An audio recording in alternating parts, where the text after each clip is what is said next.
আপনাদের বক্তব্য সবশেষ অবস্থানটা কোথায়? শেষেরটাই বলি, শেষ অবস্থানটা কোথায় এটা জানলে তো আমরা আপনাদের সামনে আরো হয়তো এই ডিফিগেরই হয়তো এইভাবে দরকার হতো।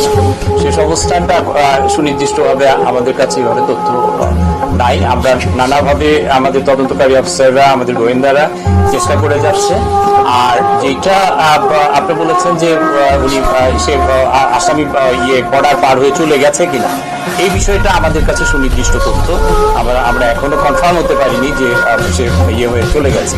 এটা একটা হতে পারে, এটা একটা অনেক সময় অপরাধীরা নানা ধরনের তথ্য দিয়ে, বিভ্রান্তিকর তথ্য দিয়ে নিজেদের অবস্থানটা গোপন করারও প্রয়াস চালাতে পারে, সেরকম একটা প্রচেষ্টা হতে পারে। আমরা দেশের ভিতরে বা কোথায় সে আছে আমরা এটার অনুসন্ধান তদন্ত আমরা চালিয়ে যাচ্ছি, এবং যে কোনো দেশের ভিতরে কোথাও আছে কিনা থাকলে আমরা তাকে